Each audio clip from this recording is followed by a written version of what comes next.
وبعد فإن علم الأصول الجامع بین المعقول والمنقول، اور حمد و صلاۃ کے بعد بس بے شک علم اصول جو جامع ہے معقول منقول کو، النافع فی الوصول الی مدارک المحصول، جو نافع ہے مقصود کے ادراک کی جگہوں تک پہنچنے میں، اجل ما یتنظم علی احکام الشرع قبول القبول،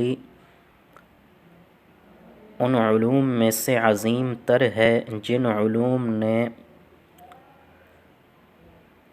سونگھا ہے شرع کے احکام کو مضبوط کرنے پر قبولیت کی باد صبا کو، وَأَعَزُّ مَا يُتَّخَذُ لِإِعْلَاءِ أَعْلَامِ الْحَقِّ عَقُولَ الْعُقُولِ، اور ان علوم میں سے عزیز ترین ہے جن علوم کو بنایا جاتا ہے حق کے جھنڈوں کو بلند کرنے کے لیے عقلوں کی جائے پناہ۔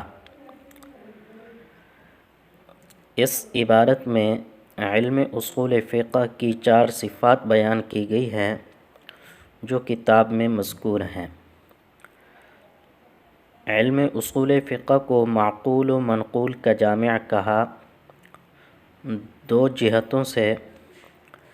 پہلی وجہ یہ ہے کہ اس علم میں جن چیزوں کے احوال سے بحث کی جاتی ہے ان میں سے بعض عقلی ہیں جیسے اجماع اور قیاس، اور بعض نقلی ہیں جیسے کتاب و سنت۔ دوسری وجہ یہ ہے کہ اس علم کے بعض دلائل عقلی ہیں اور بعض نقلی ہیں۔ النافع فی الوصول، یہ علم الاصول کی صفت ثانیہ ہے۔ مدارک، مدرک کی جمع ہے بمعنی موضع ادراک۔ مدارک سے مراد ادلہ تفصیلیہ ہیں اور محصول سے مراد احکام شرعیہ ہیں۔ گویا مطلب یہ ہے کہ علم اصول فقہ احکام شرعیہ کے ادلہ تفصیلیہ تک پہنچنے میں نافع ہے۔ خلاصہ یہ ہوا کہ اس علم کے ادلہ کو قیاس کا کبریٰ بناتے ہیں اور کتاب و سنت وغیرہ کو ادلہ جزیہ کو، اور کتاب و سنت وغیرہ کی ادلہ جزیہ کو صغریٰ بناتے ہیں۔ حد اوسط کو گرانے کے بعد جو نتیجہ نکلتا ہے وہ حکم ہوتا ہے۔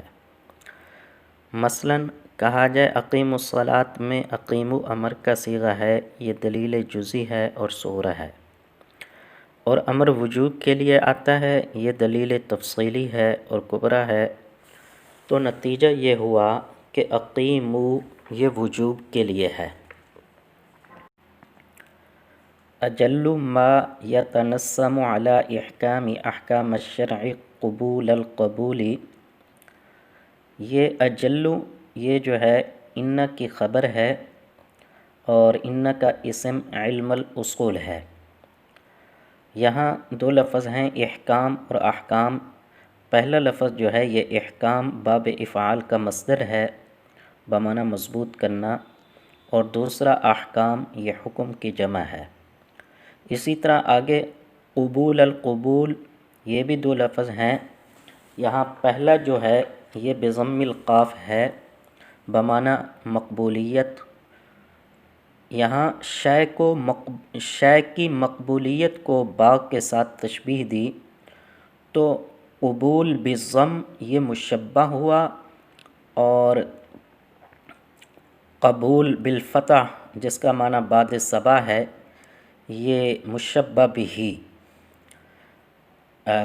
نہیں، قبول بالضم مشبہ ہوا اور باغ جو ہے مشبہ بہ، مشبہ کو ذکر کیا تو یہ استعارہ بالکنایہ ہوا، اور مشبہ بہ یعنی باغ کے لوازمات میں سے یہ ہے کہ اس پر باد صبا یعنی قبول چلے، تو قبول بالفتح کا ذکر جو ہے یہ استعارہ تخیلیہ ہوا۔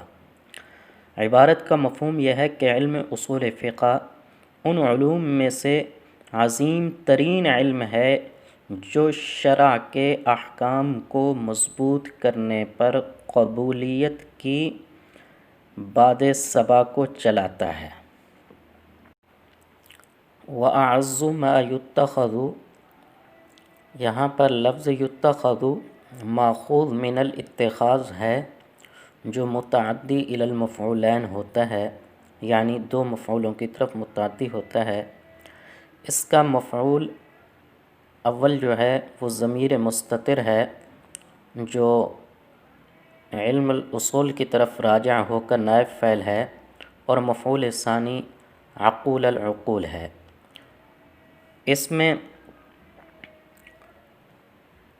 عقول اول جو ہے یہ بالفتح ہے جو بمعنی جائے پناہ کے ہے، عقل کی جمع ہے، اور ثانی عقول یہ ضم کے ساتھ ہے جو بمعنی قوت مدرکہ، عقل بمعنی قوت مدرکہ کی جمع ہے۔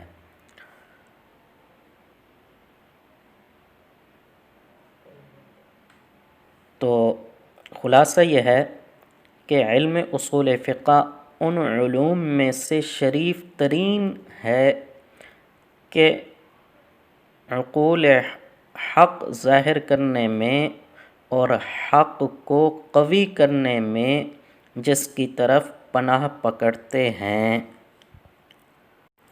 یعنی وہ اشیاء جن کو حق کے جھنڈے بلند کرنے کے بارے میں عقلوں کی جائے پناہ بنایا جاتا تھا، ان تمام میں سے علم اصول اعز اور عزیز ترین تھا۔ ان دو فقروں میں علم اصول کی عظمت بیان کر کے اشارہ کر دیا کہ یہ فن اس لائق تھا کہ اس میں کتاب تصنیف کی جائے، تو یہ علت تعیین فن ہو گئی۔ پھر اس کے بعد تنقیح توضیح کی مدح کر کے علت تعیین متن پیش کرتے ہیں، یعنی یہ واضح کر رہے ہیں کہ میں نے اس متن کو برائے تشریح کیوں متعین کیا۔ تو فرمایا وَأَنَّ كِتَابَ التَّنْقِيحِ مَعَ شَرْحِهِ الْمُسَمَّى بِالتَّوْضِيحِ، اور یہ کہ بے شک کتاب تنقیح اپنی شرح کے ساتھ جس کا نام توضیح ہے، للامام المحقق والنحریر المدقق، جو کہ اس امام کی تصنیف ہے جو محقق ہیں، بڑے عالم ہیں، مدقق ہیں، عالم الہدایتی عالم الدرایتی، ہدایت کا پہاڑ ہیں، سمجھ کا جہاں ہیں، معدل میزان المعقول والمنقول، معقول اور منقول کے ترازو کو سیدھا کرنے والے ہیں، منقح اغصان الفروع والاصول، فروع اور اصول کی ٹہنیوں کو چھانٹنے والے ہیں، صدر الشریعت والاسلامی، شریعت اور اسلام کے صدر ہیں، اعلی اللہ درجتہ فی دار السلام، اللہ تعالیٰ بلند کرے ان کے درجات میں، ان کے درجات، ان کے درجے کو جنت میں۔ کتاب شامل لخلاصۃ کل مبسوط واف، یہ کتاب تنقیح مع توضیح ایسی کتاب ہے جو شامل ہے ہر لمبی کتاب کے خلاصے کو، پوری ہے۔ وَنِصَابٌ کامل من خزانۃ کل منتخب کاف، اور کامل نصاب ہے ہر منتخب خزانے سے کفایت کرنے والی ہے۔ بحر محیط بمستصفى کل مدید و بسیط، ایک ایسا سمندر ہے جو احاطہ کرنے والا ہے ہر لمبی چوڑی کتاب کے چنی ہوئی باتوں کا۔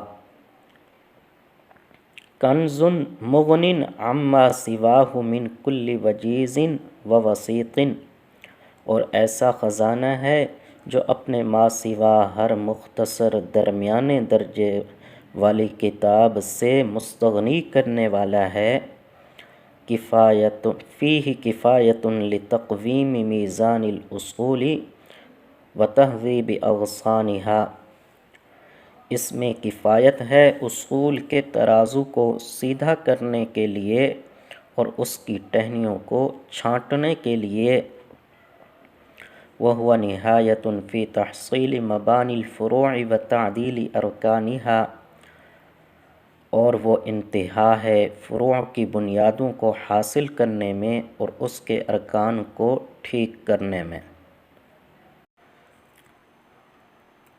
ان کتاب التنقیح مع شرحہ، تنقیح جو ہے یہ متن ہے توضیح کا۔ مصنف رحمہ اللہ نے پہلے اپنی کتاب تنقیح لکھی جو اصول بزدوی کا خلاصہ تھی، پھر اس تنقیح کی شرح کی جس کا نام توضیح ہے۔ یہ تنقیح مع توضیح تصنیف تھی للامام، امام کہا جاتا ہے من یقتدی بہ، جس کی اقتداء کی جائے، ایسے امام کی آگے اس کی صفات وغیرہ بیان کی ہیں۔ نحریر بہت بڑے عالم کو کہتے ہیں، عالم الہدایہ، عالم یہ بفتح اللام بمعنی جھنڈا یا پہاڑ کے ہے، یعنی ہدایت اور رہنمائی فی المسائل العلمیہ والدینیہ میں یہ بمنزلہ جبل پہاڑ کے تھے۔ جیسے یہ اشیاء ہدایت سبیل میں مفید ثابت ہوتی ہیں، اسی طرح ہدایت فی المسائل میں مفید تھا۔ عالم الدرایہ، عالم یہاں بھی بفتح اللام اس کائنات اور موجودات، یعنی اس کائنات اور موجودات ما سوی اللہ کو کہا جاتا، ما سوی اللہ کو عالم کہا جاتا ہے، درایا بمعنی فہم کے، یعنی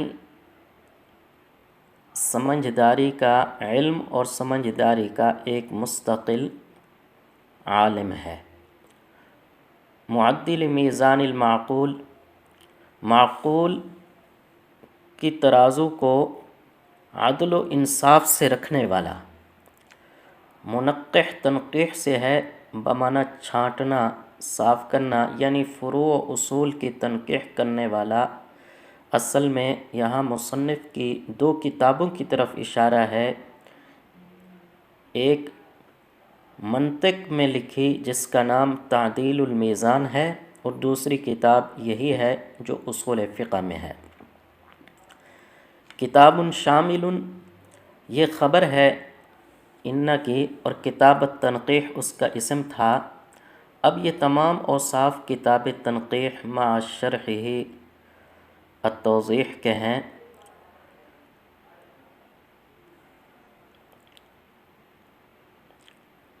اور اس کے اندر مصنف کی دیگر تصنیفات کی طرف بھی کچھ نہ کچھ اشارہ ملتا ہے۔